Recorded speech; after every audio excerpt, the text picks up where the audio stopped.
What if the darkest, most destructive forces in our universe are actually cradles of the most advanced life?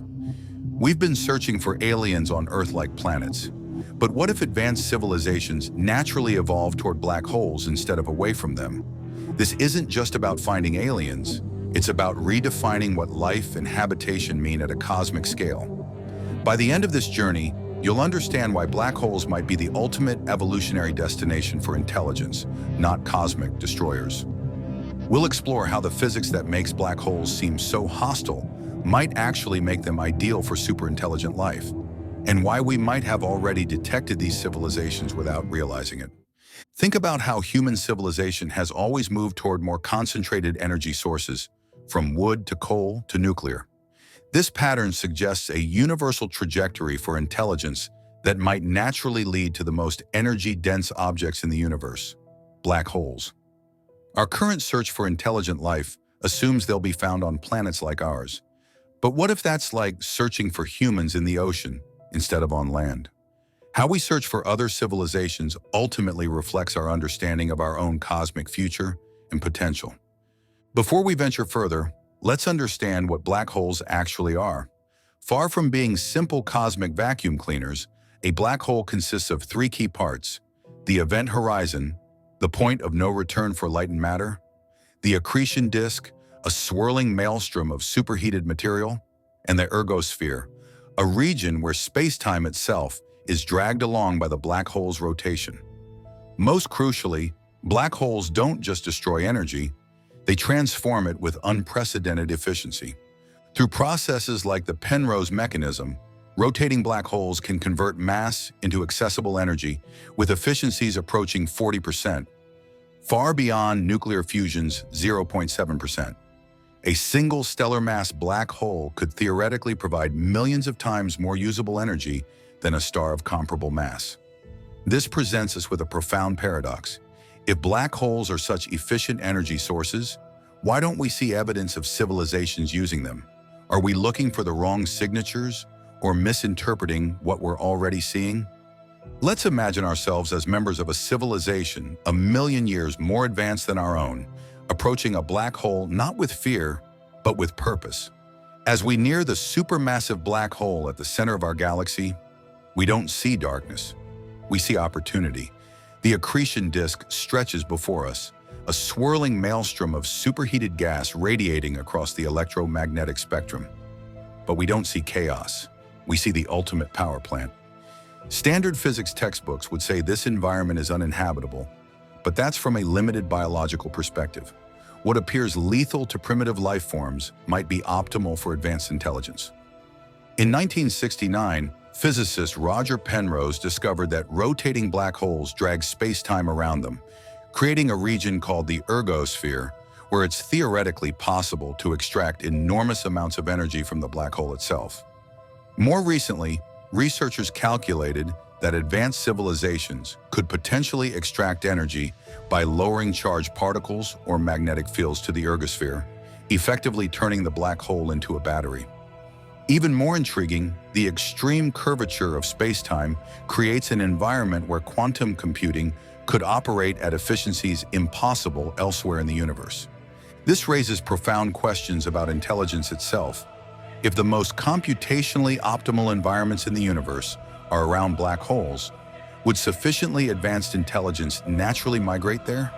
Perhaps most unsettling is the possibility that what we perceive as natural black hole behavior might actually be engineered. The distinction between a natural and artificial black hole might be meaningless at sufficiently advanced technological levels, similar to how Earth's landscapes have been shaped by millennia of human activity. This brings us to a major revelation.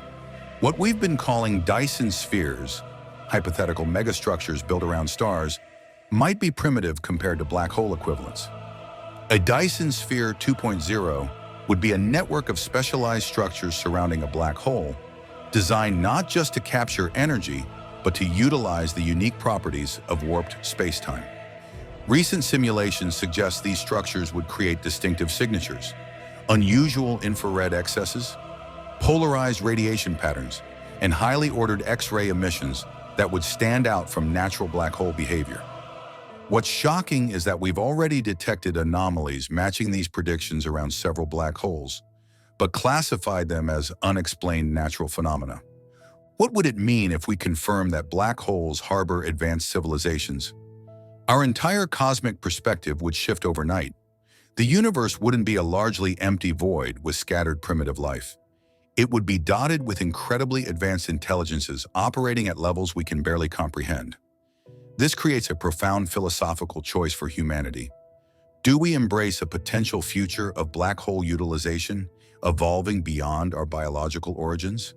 Or do we reject this path, choosing to remain planetary beings despite the cosmic limitations this imposes? Now we arrive at the most mind-bending possibility of all. What if black holes aren't just habitats for advanced civilizations, but are the civilizations themselves? Theoretical physics suggests that the maximum amount of information that can be stored in any region of space is proportional to its surface area, not its volume. The holographic principle. A black hole with its event horizon represents the theoretical maximum information density allowed by physics. An advanced civilization seeking to maximize computational power might ultimately reorganize itself to approach this theoretical limit, effectively becoming indistinguishable from the black hole itself. In this ultimate evolutionary step, the distinction between technology and physics, between civilization and cosmos, would disappear entirely. Try to comprehend what this would mean. Beings that have transcended matter itself, existing as patterns of information at the boundary between space-time and whatever lies beyond. Intelligences operating across timescales where a single thought might take what we would perceive as millennia, yet subjectively experienced as a moment due to extreme time dilation. This isn't science fiction. It's the logical conclusion of known physics pushed to its theoretical limits. When we look at a black hole, we might not be seeing a simple astrophysical object, but the most advanced form of existence the universe allows. This perspective transforms our understanding of our cosmic significance. We're not insignificant because we're small, we're significant because we're part of a potential evolutionary lineage that may ultimately lead to the most advanced form of existence the universe permits. It also reframes our search for extraterrestrial intelligence. Instead of focusing exclusively on Earth-like planets, perhaps we should be paying more attention to unusual activity around black holes. With next-generation telescopes like the Event Horizon Telescope Network continuing to sharpen our view of these cosmic objects, we might already possess data containing the signatures of superintelligent life, hiding in plain sight within radiation patterns we've misunderstood as purely natural phenomena. The next time you see an image of a black hole, consider this mind-bending possibility. You may not be looking at a simple astrophysical phenomenon, but at the most advanced mind in the cosmos, the ultimate form that intelligent life can achieve. The question isn't just whether black hole civilizations exist, it's whether we're looking at our own distant future when we gaze into the abyss.